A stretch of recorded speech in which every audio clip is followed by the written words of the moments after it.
사우디 가서 하면 또 분명히 그 선수들도 단점이 분명히 훈련을 통해서 꾸준한 훈련을 통해서 분명히 슈팅이 그런 어느 자리든 슈팅할 수 있는 자리가 나와야 되기 때문에.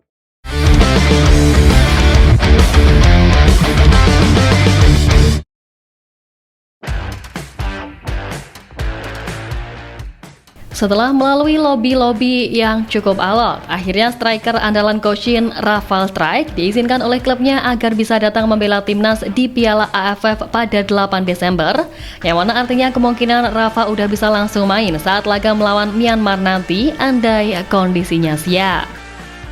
Ya, menurut laporan Pak Sumarji selaku manajer timnas, Brisbane Roar yang merupakan klub Rafa memang sempat sulit melepas sang pemain sebab pertandingan di Liga Australia musim ini berbarengan dengan ASEAN Cup 2024.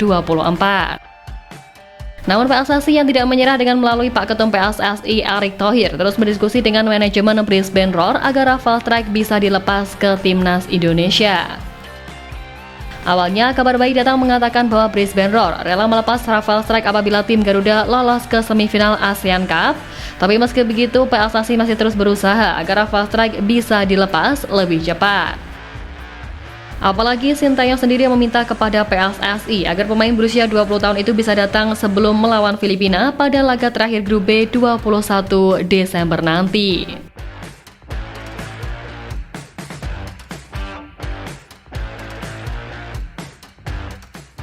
Nah, dengan lobi-lobi inilah akhirnya Brisbane Roar luluh dan menyetujui untuk melepas sang pemain dari awal ajang bergulir, tepatnya pada 8 Desember. Mungkin sebagai fans timnas kita happy-happy aja kalau tim ini bisa diperkuat oleh pemain yang secara jam terbang udah mumpuni. Tapi di satu sisi ini juga agak gimana gitu, karena Rafa sendiri pelan-pelan sudah mulai dipercaya lebih sama pelatihnya di Brisbane Roar, dan di laga terakhir ia bahkan menjadi starter. Ditambah lagi sekarang ini dengan kondisi Brisbane Roar yang terlempar ke dasar klasemen A-League sementara, justru bak mengharuskan Rafa buat meninggalkan klubnya untuk tugas negara.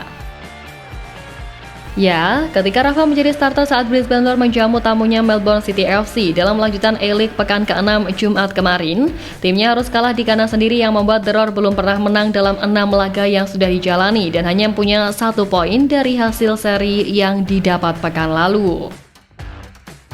Karena inilah dengan kondisi klub yang tengah terpuruk dan juga performa Rafa yang udah bagus karena bisa menjadi starter di 2 laga terakhir, sebenarnya ya cukup disayangkan. Tapi ya udahlah, nggak apa-apa, toh PSSI pasti lebih tahu sikonya seperti apa. Bisa terkonfirmasi dari klubnya akan melepas Rafa di tanggal 8. Di lain sisi hal itu tadi, sejatinya kehadiran Rafał Strijk di skuad AFF ini memang benar-benar menjadi pelengkap 24 nama yang dipanggil Cochin guna memberikan harapan besar untuk menjadi tulang punggung dalam memimpin tim yang mayoritas dihuni oleh pemain muda.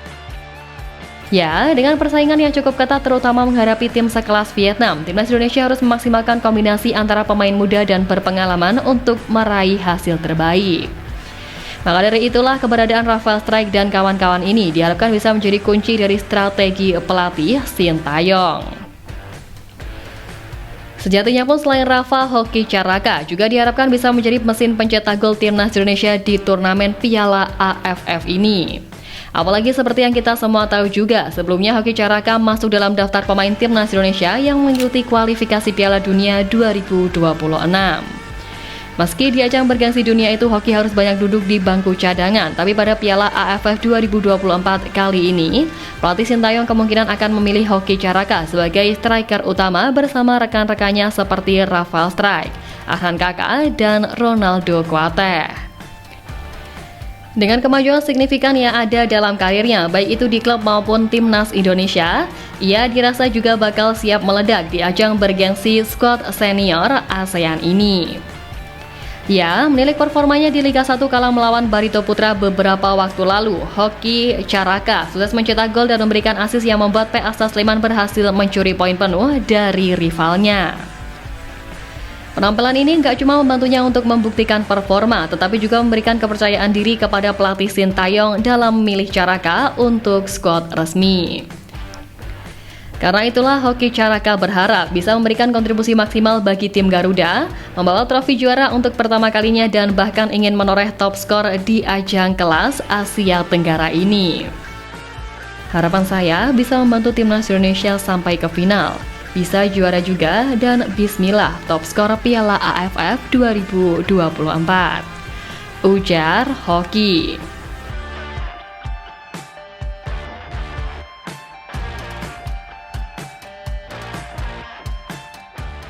Dan selain Rafal Strike maupun Hoki, Arhan Kakak pun juga menjadi salah satu pemain kejutan di skuad timnas Indonesia kali ini, sebab dia merupakan sosok pemain termuda yang dibawa Sintayong untuk menghadapi Piala AFF edisi ini.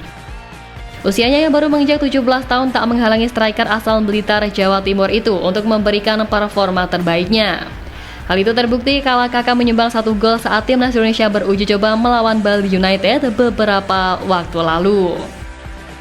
Mengetahui rekan setimnya menunjukkan performa api di skuad timnas, Ramadan Sananta yang tak dipanggil Coach Shin di gelaran ini pun mengaku siap memberikan dukungan penuh untuk juniornya tersebut.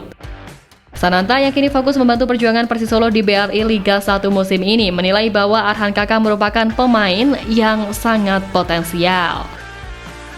Sananta juga sangat optimistis rekan duetnya di lini depan Persis itu bisa memberikan kontribusi terbaik apabila mendapatkan kesempatan dari Sintayong di Piala AFF nanti.